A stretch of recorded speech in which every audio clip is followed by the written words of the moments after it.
جب جناب اسپیکر فلسطین کا ذکر آتا ہے، غازہ کا ذکر آتا ہے، it is always a sad day for the entire Muslim world, especially ان ممالک کے لیے جو سائیڈ بائی سائیڈ ہے لیکن آج تک فلسطین کا غازہ کا ہیلپ نہیں کر سکے۔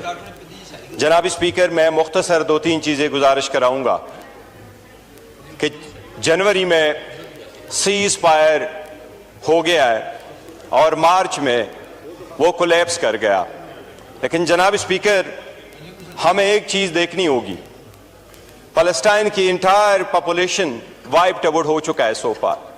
اگر آپ اس کی کریٹیکل ویو دیکھ لیں، میرے پاس یونائٹڈ نیشنز کے اور منسٹری آف ہیلتھ کے غازہ کے کچھ فگرز موجود ہیں۔ اگر ان کو دیکھے تو انسان سوچتا ہے کہ فقط اس لیے کہ حماس نے اکٹھے کر لیا، اس کے جواب میں انٹائر پاپولیشن کو آپ وائپڈ آؤٹ کرو، اس کی دنیا کی ہسٹری میں مثال نہیں ملتی۔ جناب اسپیکر، ایوری اسکول، جناب ڈپٹی اسپیکر، غازہ کا ایوری اسکول ڈسٹرائی ہو چکا ہے۔ جناب اسپیکر، ایوری کالج ڈسٹرائی ہو چکا ہے۔ ہر ایک یونیورسٹی، 12 یونیورسٹی غازہ کی وہ ڈسٹرائی ہو چکی ہے۔ ایوری سنگل یونٹ، مور دین 200,000 ہاؤسز وہ ڈسٹرائی ہو چکے ہیں۔ مور دین 50 ملین ڈبری وہاں موجود ہے۔ یو این والے کہتے ہیں یہاں سے ڈبری ہٹاؤ تو اس پہ 20 سال لگیں گے صرف وہ ڈبری ہٹانے کا۔ جناب اسپیکر، سو پار 61,000 افراد شہید ہو چکے ہیں۔ یہ منسٹری آف ہیلتھ آف غازہ کی 61,000 لوگ شہید ہو چکے ہیں۔ 1,11,000 لوگ زخمی ہو چکے ہیں۔ ان میں جناب اسپیکر 2/3 چلڈرن اور ایلڈرلی ہے۔ جناب اسپیکر، اس وقت ڈیفینیٹلی جینوسائیڈ ہے۔ ایک ورلڈ ہسٹری اس مرتبہ بن گیا۔ یو این کی پہلی رپورٹ یہ آئی ہے کہ اس وقت غازہ میں 100% پاورٹی ہے۔ اس وقت غازہ میں 80% لوگ ان امپلائڈ ہو چکے ہیں۔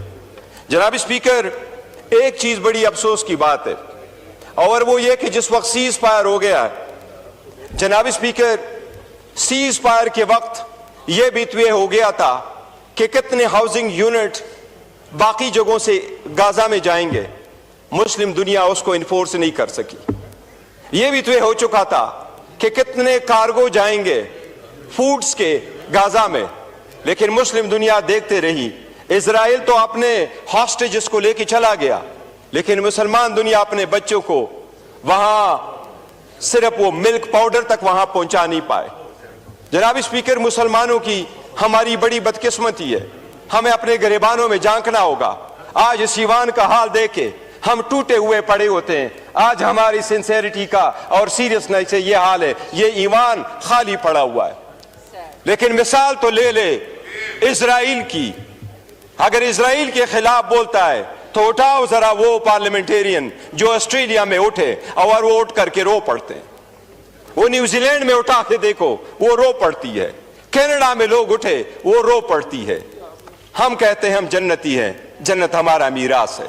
جنت ان لوگوں کا میراث صحیح جہاں ہیومینٹی پہ افسوس ہو تو وہاں ان کا خون ابلے۔ ہر مسلمان دنیا میں جاگیر بٹا رکھے، اپنے لوگوں کے ساتھ ظلم کرو۔ جو اپنوں کے ساتھ ظلم کرتے، اپنوں کو توڑتے ہیں، وہ اسرائیل کے خلاف کیسے اکٹھے ہوں؟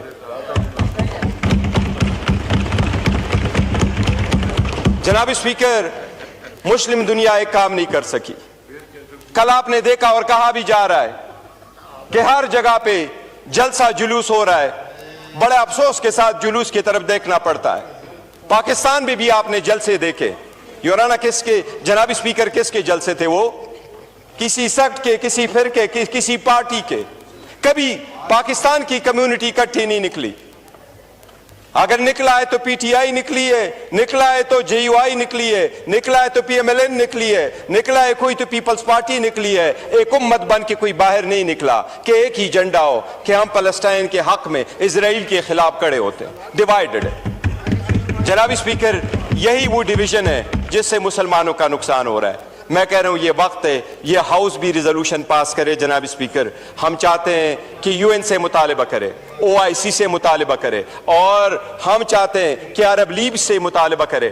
بیکاز ایک چیز اس وقت جو مڑ رہی ہے، ایک نیا آواز لگایا جا رہا ہے، اور وہ یہ کہ اب غزہ کے لوگوں کا تو غزہ کی زمین پہ بھی کوئی حق نہیں ہے. ان کو یہ کہا جاتا ہے زمین خالی کرو تاکہ ہم یہاں بڑے اچھے اچھے سے بیچز بنا لیں. جناب اسپیکر, اس کے خلاف دنیا کو متحد کرنا ہوگا. کاش کوئی خان جیسا کوئی لیڈر ہوتا جو ایک سال میں 3 OIC کانفرنسز کروا بیٹھتا. آج مسلمان بغیر لیڈر کے.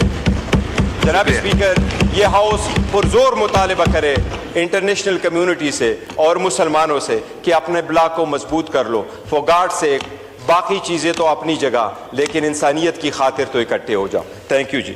شکریہ.